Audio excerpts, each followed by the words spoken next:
بسم اللہ الرحمن الرحیم۔ شروع اللہ کے نام سے جو بڑا مہربان نہایت رحم والا ہے۔ آج کے حالات میں حضرت موسیٰ علیہ السلام کے حالات زندگی یا قصہ موسیٰ کو غور سے پڑھنا چاہیے۔ اس وقت ملک میں وہی حالات ہے جو حالات بنی اسرائیل کے زمانے میں تھے۔ قرآن مجید میں سب سے زیادہ ذکر حضرت موسیٰ علیہ السلام کا ہے۔ اس سے یہ ظاہر ہوتا ہے کہ بنی اسرائیل جیسے حالات دنیا میں بار بار پیدا ہوں گے، اور ہر فرعون را موسیٰ است کی بات بھی سامنے آئے گی۔ مومنین کے لیے بشارت۔ خود قرآن مجید نے قصہ فرعون و موسیٰ بیان کرنے کی جو عرض و غایت اور اہمیت بتائی ہے وہ اس کے اپنے الفاظ میں یہ ہے: طاسیم، یہ کتاب مبین کی آیات ہے۔ ہم موسیٰ اور فرعون کا کچھ حال ٹھیک ٹھیک تمہیں سناتے ہیں، ایسے لوگوں کے فائدے کے لیے جو ایمان لائے۔ واقعہ یہ ہے کہ فرعون نے زمین میں سرکشی کی اور اس کے باشندوں کو گروہوں میں تقسیم کر دیا۔ ان میں سے ایک گروہ کو ذلیل کرتا تھا، اس کے لڑکوں کو قتل کرتا اور اس کی لڑکیوں کو جیتا رہنے دیتا تھا۔ فی الواقع وہ مفسد لوگوں میں سے تھا۔ یہ جزوی نسل بندی و ابتلائی عظیم تھی جس سے نجات کو اللہ تعالیٰ نے بنی اسرائیل پر احسان عظیم سے تعبیر فرمایا۔ ارشاد ہوا: یاد کرو وہ وقت جب ہم نے تم کو فرعونیوں کی غلامی سے نجات بخشی، انہوں نے تمہیں سخت عذاب میں مبتلا کر رکھا تھا، تمہارے لڑکوں کو ذبح کرتے تھے اور تمہاری لڑکیوں کو زندہ رہنے دیتے تھے، اور اس حالات میں تمہارے رب کی طرف سے تمہاری بڑی آزمائش تھی۔ فرعون کی یہ داروگیر اتنی سخت تھی کہ اس سے نجات کو خود موسیٰ علیہ السلام نے اللہ تعالیٰ کا انعام قرار دیا ہے۔ یاد کرو جب موسیٰ نے اپنے قوم سے کہا: اللہ کے اس احسان کو یاد رکھو جو اس نے تم پر کیا ہے۔ اس نے تم کو فرعون والے سے چھڑا دیا جو تم کو سخت تکلیفیں دیتے تھے، تمہارے لڑکوں کو قتل کر ڈالتے تھے اور تمہارے عورتوں کو زندہ بچا کر رکھتے تھے۔ اس میں تمہارے رب کی طرف سے بڑی آزمائش تھی۔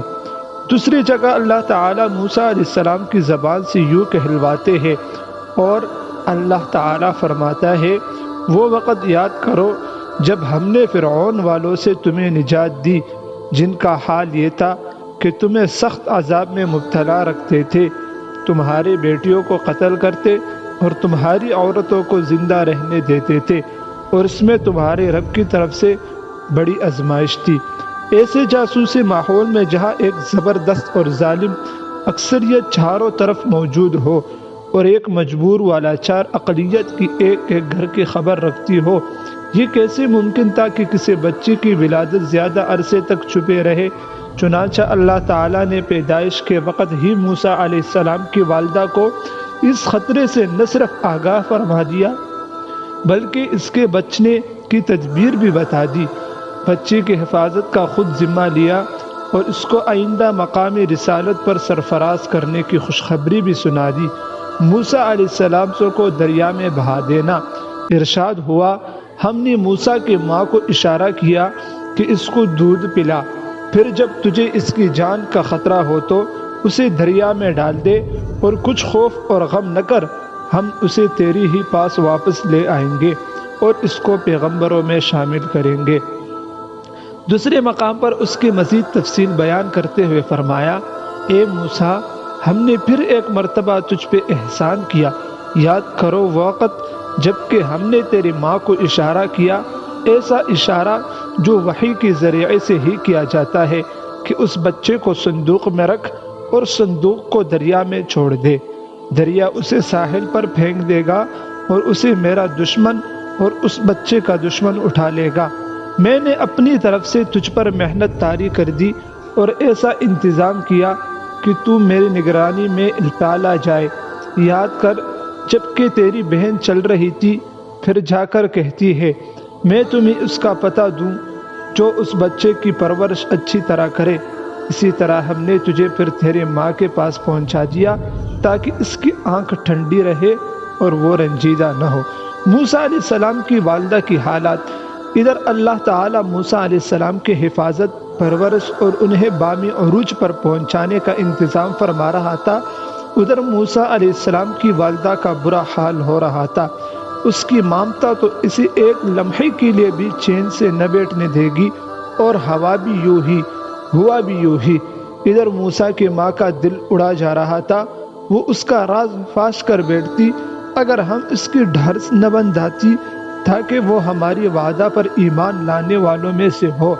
اس نے بچی کی بہن سے کہا کہ اس کے پیچھے پیچھے جا، چنانچہ وہ الگ سے اس کو اس طرح دیکھتی رہی کہ اس کا پتہ نہ چلے، اور ہم نے بچے پر پہلے ہی دودھ پلانے والیوں کی چھاتیاں حرام کر رکھی تھی۔ اس لڑکی نے ان سے کہا، میں تمہیں ایسے گھر کا پتہ بتاؤں جس کے لوگ اس کے پرورش کا ذمہ لے اور خیر خواہی کے ساتھ اسے رکھے۔ اسی طرح ہم موسیٰ کو اس کی ماں کے پاس پلٹا لائے تاکہ اس کی آنکھیں ٹھنڈی ہو اور وہ غمگین نہ ہو۔